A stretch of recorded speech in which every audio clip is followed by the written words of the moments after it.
민수기는 히브리 제목으로 하면은 미네르바라고 하는 광야에서라고 하는 제목을 가지고 있습니다.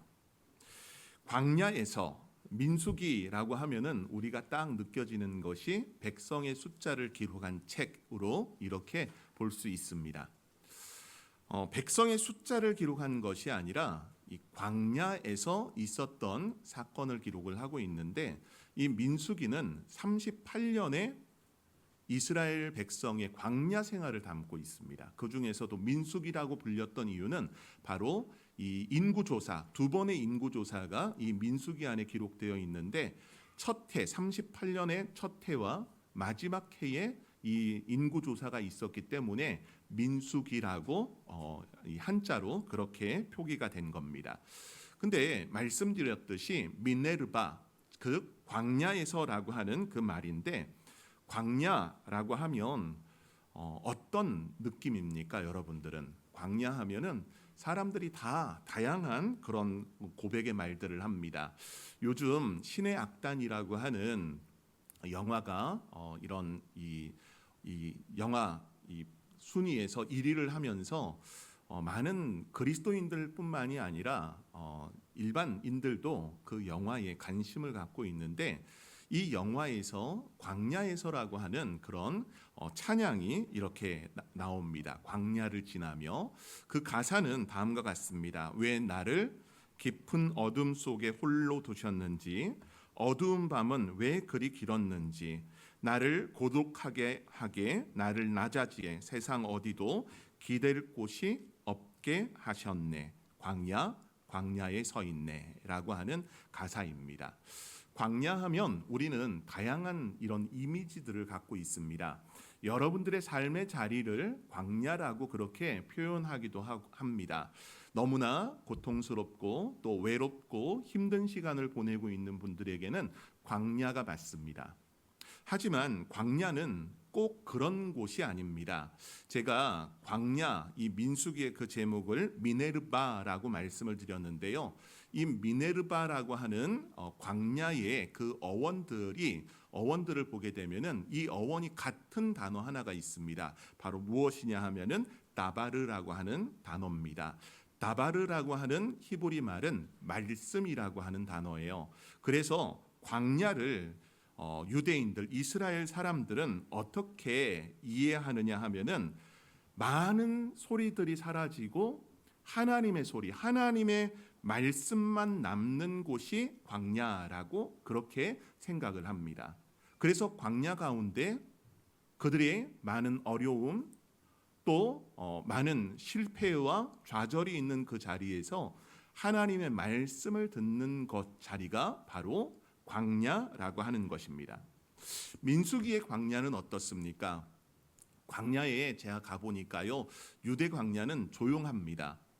새들의 나는 소리도 들리지 않고, 바람이 골짜기를 휩쓸으면서 이 골짜기에서 들리는 바람 소리가 나는 곳, 또 흙과 먼지들이 이렇게 쓸리면서 그 소리가 나는 곳이 광야였습니다. 굉장히 조용한 곳처럼 여겨지는데, 민수기의 광야는 조용한 곳이라기보다는 굉장히 시끄러운 곳이라고 볼 수 있습니다. 왜 그러냐 하면 광야에서 이스라엘 백성들은 많은 불평과 또 원망을 끊임없이 하기 때문입니다. 먹을 것이 없다고 원망하고, 길이 힘들다고 불평하고, 하나님이 우리를 여기까지 데려오신 것에 대해서 투덜투덜하고 있는 게 이스라엘 백성들의 모습입니다. 이 원망의 모습은 백성들에게만 있는 게 아니에요. 그들의 지휘관들, 또 지도자들까지도 그렇게 원망과 불평을 합니다. 심지어는 모세의 형제라고 불렸던 아론과 미리암조차도 하나님이 세우신 질서에 대해서 불만을 표했던 장소가 바로 광야라고 하는 곳입니다. 민수기의 광야는 불신과 원망이 가득한 공간입니다. 하지만 오늘 성경이 들려주는 이 광야의 소리는 우리가 피해가야 할 곳도 아니고, 그 한가운데 여전히 하나님이 함께 하시는 장소이고 하나님이 여전히 그 시선을 그들에게, 이스라엘 백성들에게 두고 있는 장소가 광야라고 하는 것입니다. 그래서 광야는 결핍의 장소라기보다는 광야의 진짜 문제는 하나님을 보지 못하는 바로 우리의 시선, 하나님의 말씀을 듣지 않으려고 하는 우리의 마음의 문제라는 것입니다. 하나님이 광야에서 때로는 먹을 것을 주시고 그들의 길을 열어주셨고 그들에게 구름기둥과 불기둥으로 내가 너희와 함께 하고 있다라는 것을 보여주신 자리, 그 자리 가운데서 우리가 오늘 이 말씀을 통해 하나님의 은혜 안에 머무는 성도, 하나님의 평강 안에 머무는 성도는 하나님께 시선을 둔다는 것, 하나님이 나를 바라보고 계시다는 그 사실을 우리가 잘 기억하는 그런 장소가 우리의 삶의 자리, 광야라는 것을 잘 헤아리는 믿음의 성도들 되기를 원합니다. 사랑하는 성도 여러분들, 우리가 오늘 이 말씀을 함께 읽었는데 여러분들 이 말씀 좀 어떤 분들에게는 이 민수기 6장 22절서부터 27절의 내용 중에서 24절서부터 26절의 내용이 익숙한 분도 계실 거예요. 바로 이 아론의 제사장적 축복 기도가 담겨 있기 때문입니다. 그래서 우리 대한예수교 장로회 이 내용을 보게 되면은 예배 모범 이런 곳에 보게 되면은 축도가 등장을 하거든요. 제가 이제 축도를 하는 것은 축도의 그 내용이 고린도후서 13장 13절을 기반으로 해서 저는 축도를 합니다. 다른 축도로는 거의 잘 안 해요. 근데 어떤 목사님들 보면은 이 내용을 근거로 해서 축도하시는 분들이 있습니다. 여러분들도 한 번쯤 그런 목사님들에게 아론의 제사장적 축복으로 축도를 받아 보셨을 겁니다. 그러다 보니 어떤 성도에게는 좀 익숙한 내용을 담고 있습니다. 오늘 이 내용, 우리가 예배에 사용된 그 축복의 그 역사가 어떤 배경에서 어떤 내용을 담고 있고 어떤 근거를 가지고 이야기하는지 함께 보는 은혜가 있기를 바랍니다. 아론의 축복의 그 배경을 보게 되면요, 이스라엘 백성이 아직 그 진을 가지고 이동하기 전에 하나님은 모세를 통해서 아론에게 이 백성을 이렇게 축복하라고 말씀하십니다. 광야길을 걷기 이전에 하나님은 먼저 이스라엘 백성에게 축복하셨다는 겁니다. 물론 우리가 출애굽기서부터 레위기 이 말씀을 쭉 보면서 이스라엘 백성들은 시내산까지 가는 그 여정에 많은 원망과 불평의 부분들이 있었습니다. 물이 없고 먹을 것이 없어서 그들의 쉼이 되는 장소가 없었기에 그들은 끊임없이 불평하고 원망했습니다. 심지어 금송아지를 만들고 이것이 우리를 애굽에서 구원했다고까지 그렇게 여겼던 이스라엘 백성들, 어찌 보면은 하나님 입장에서 이들이 정말 내 백성인가 그런 의구심을 들 수 있는 그런 백성들의 모습이었지만은 하나님은 이스라엘 백성들의 원망과 불평 가운데서도 여전히 그들과 함께 하시는 하나님이셨고 그들이 하나님 앞에 거룩한 자로서 살게 하기 위해서 레위기의 말씀을 통해 제사의 방법과 또 규례를 지키는 것, 언약의 부분들을 하나님은 말씀하셨습니다. 오늘 이 민수기 통해서 우리가 잘 헤아려야 되는 것, 우리에게 먼저 하나님은 축복을 하실 때 우리의 사정, 우리가 행한 행동, 그것으로 먼저 칭찬받을 수 있는 사람에게 축복하신 것이 아니라는 겁니다.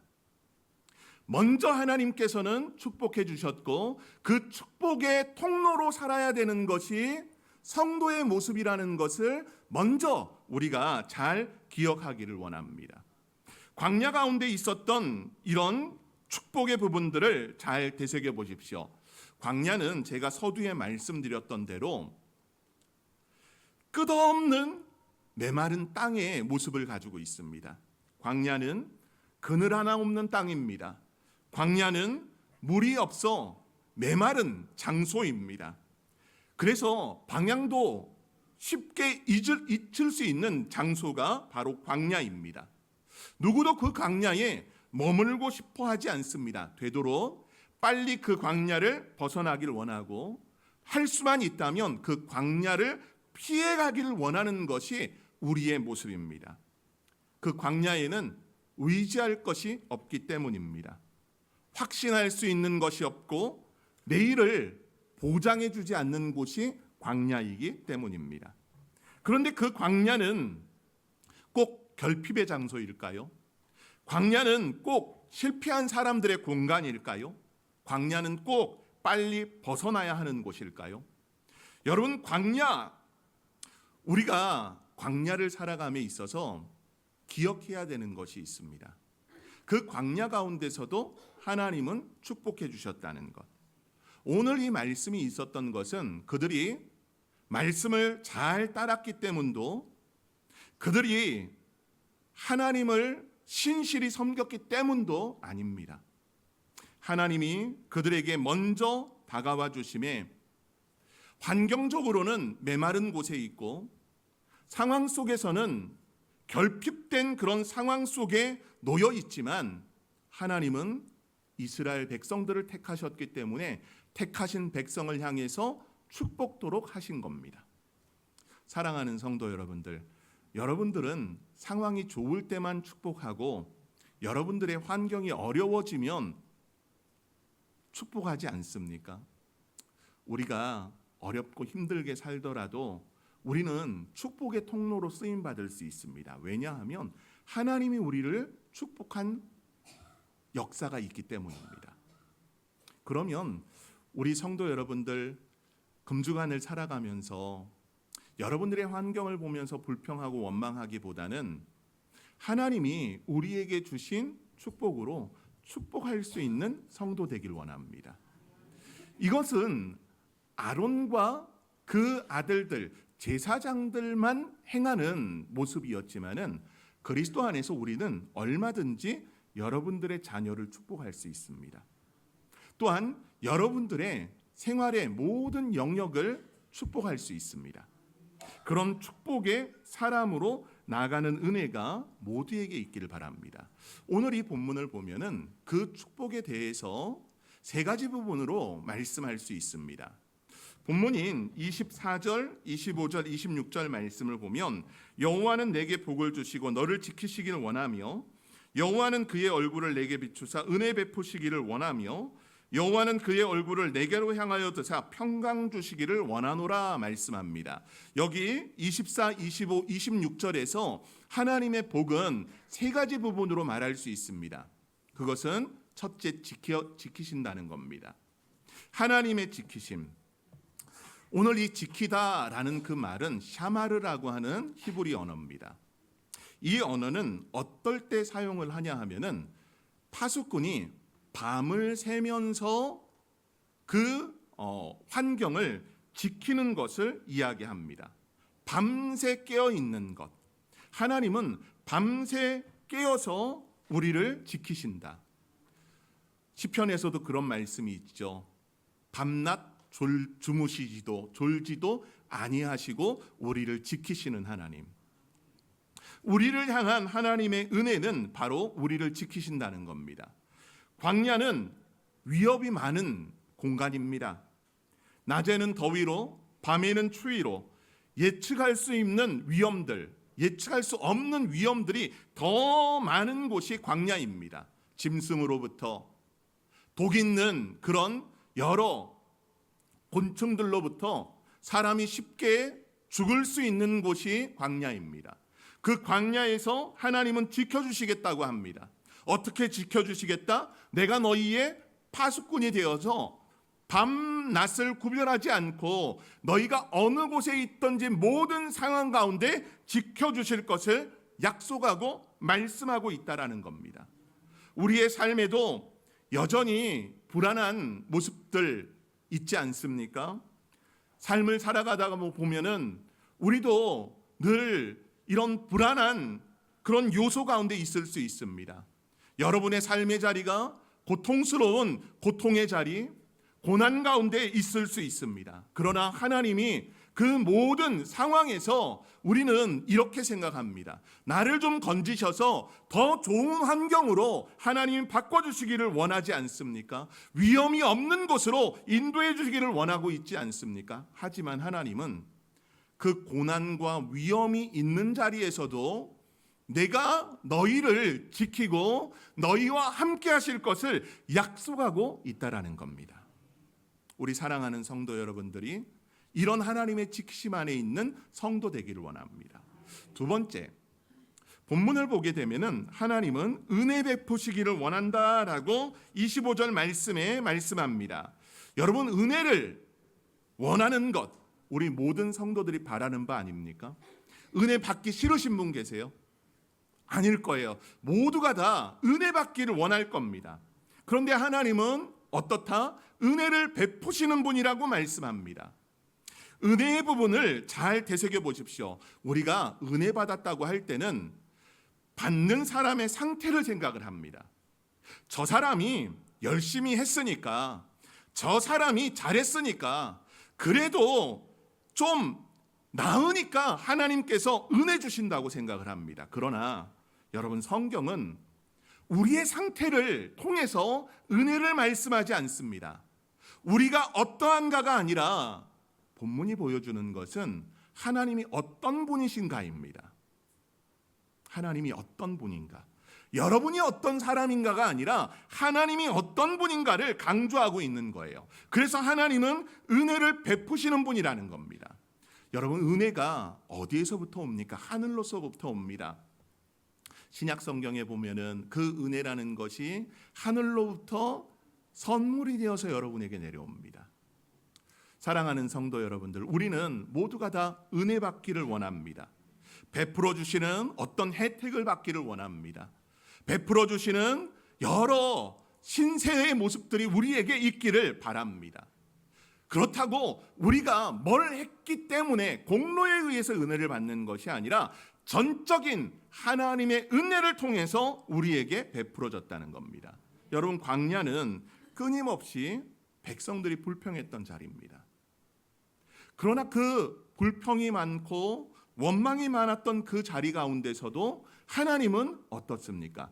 여전히 그들을 향해서 은혜를 베푸시고 있다는 겁니다. 순종이 완성된 후에 은혜를 주신 것이 아니요, 회개가 더해진 뒤에 은혜가 더해진 것이 아니라 나에게는 항상 하나님께서 은혜를 베푸심이 존재했다는 겁니다. 그런데 그것을 은혜로 받아들이지 못했던 것이 광야의 이스라엘의 모습이었습니다. 여러분들은 어떻습니까? 하나님의 은혜가 하늘로서부터 비 내리듯 여러분에게 내리고 있습니다. 그런데 우리는 그걸 은혜라고 여기지 않습니다. 그런데 우리의 환경이 좀 처참한 환경이 되면 어떨까요? 저는 많은 분들을 만나봤습니다. 부교육자 생활을 하면서 어떤 분은 이런 고백을 해요. 목사님, 숨 쉴 수 있는 게 은혜입니다. 그분은 폐가 모두 다 섬유화가 되어서 폐가 제 기능을 못합니다. 그래서 그분은 항상 옆에 뭘 끼고 있느냐, 커다란 하얀색 산소통이 없으면 그분은 숨을 쉬지 못합니다. 이 산소 호흡기에 산소의 양이 떨어져 가지고 1분이라도 공급이 되지 않으면 이분은 죽는 그런 상황입니다. 숨 쉴 수 있는 게 은혜래요. 그분은 은혜 가운데 이 폐 수술을 했습니다.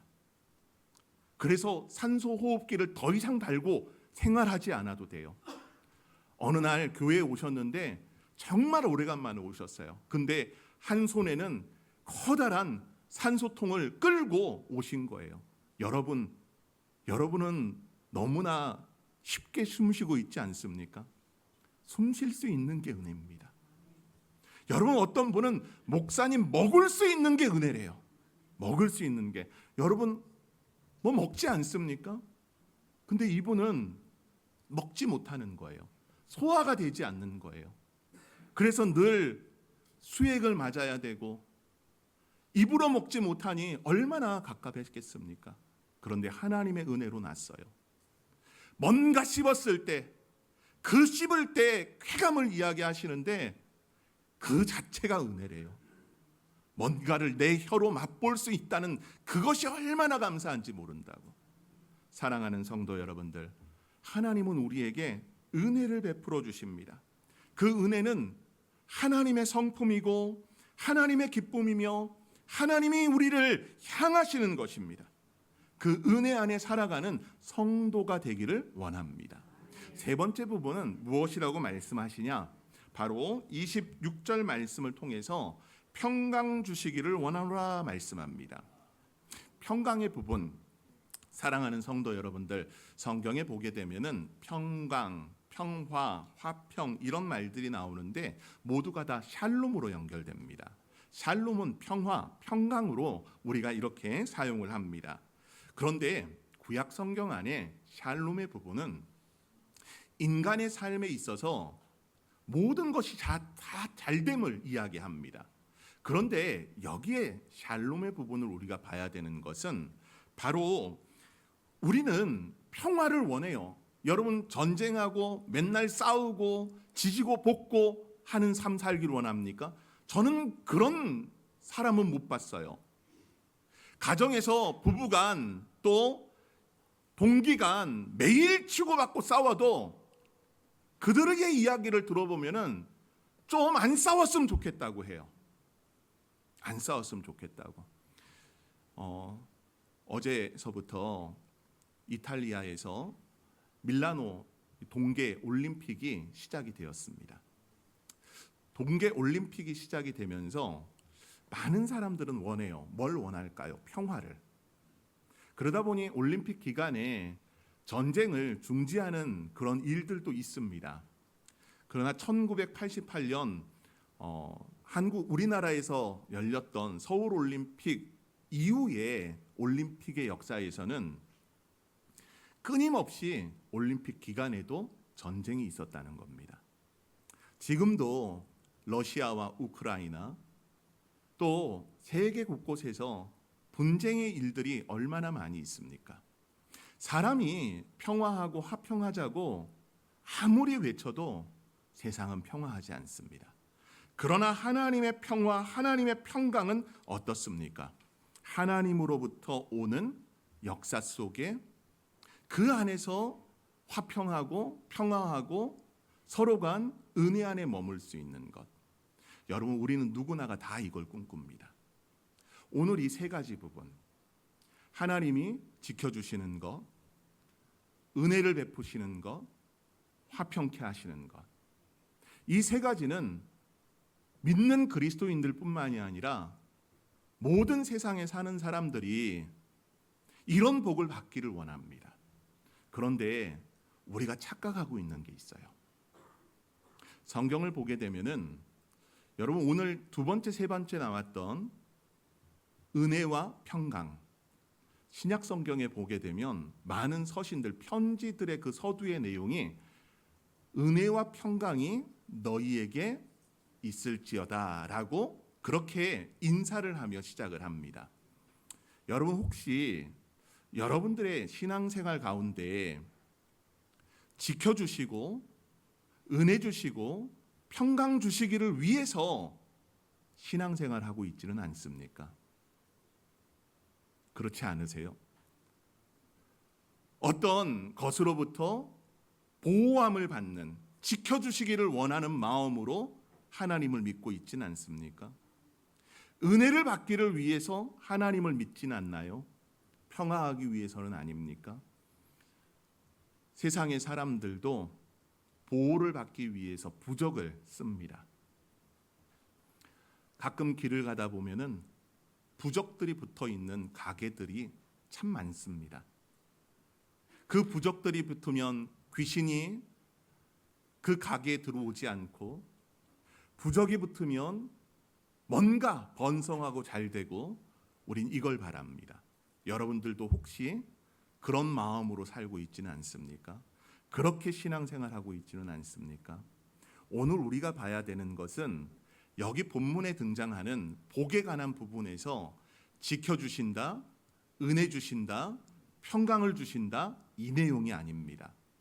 여러분들이 진짜로 봐야 되는 것은 하나님의 얼굴입니다. 본문을 잘 보십시오. 이렇게 말씀하고 있죠.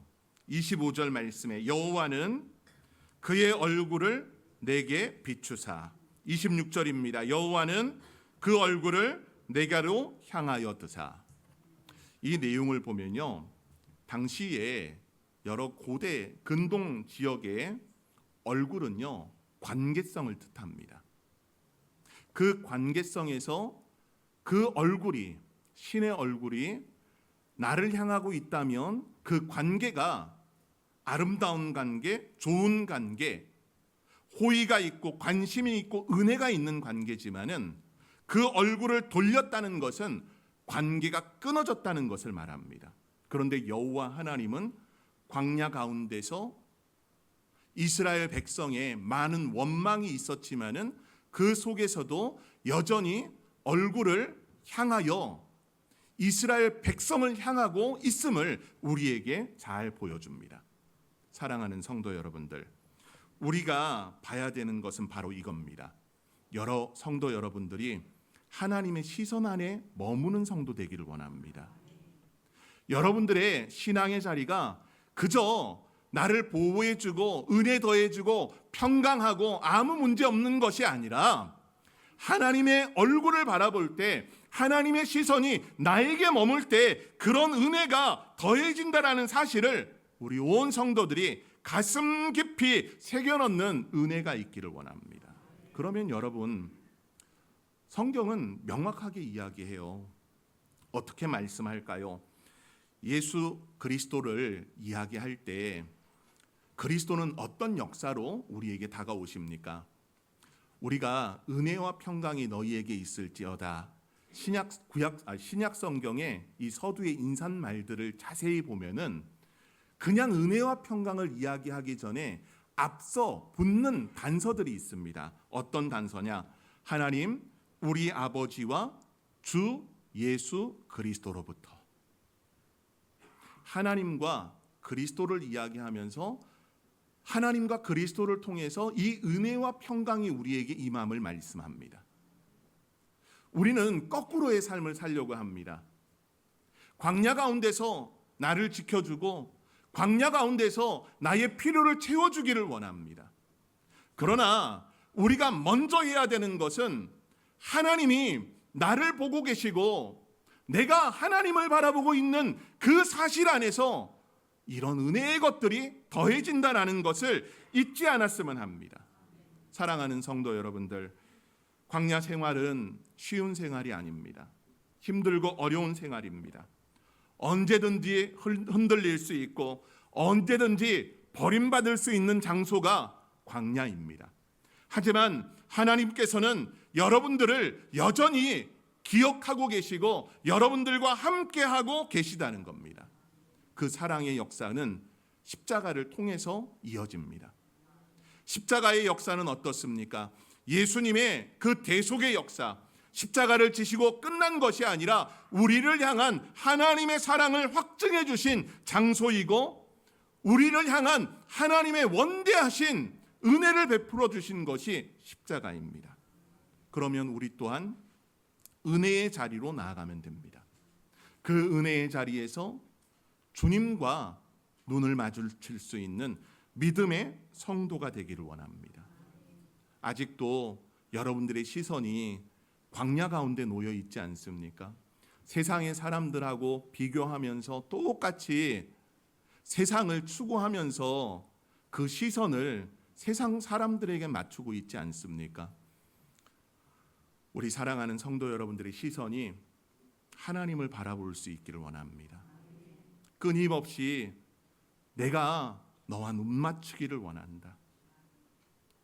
하나님은 높은 곳에 계시지만은 그 시선을 우리의 눈높이에 맞춰 주십니다. 과거의 눈높이 교육 뭔지 아시죠? 그 학습지 내용이었는데 눈높이, 하나님은 여러분의 여러 상태에서 눈을 맞춰주시고 있습니다. 우리가 시선만 돌리지 않으면 됩니다. 저는 여러분들이 하나님을 향한 그 시선이 고정되어지는 은혜가 있기를 바랍니다. 세상에 무엇을 추구해 가는 것이 중요한 것이 아니라 하나님의 시선 앞에 서 있고 하나님이 여전히 나를 바라보고 계시다는 것, 그 속에서 이제는 광야가 아니라 광야 속에서도 하나님이 함께 하시는 그 장소는 놀라운 은혜의 자리가 되어진다라는 사실, 그 사실을 잘 기억하며 믿음의 생활로 주님 한 분만으로 충분하게 살아가는 은혜가 우리 모든 성도 여러분들에게 있기를 소망합니다.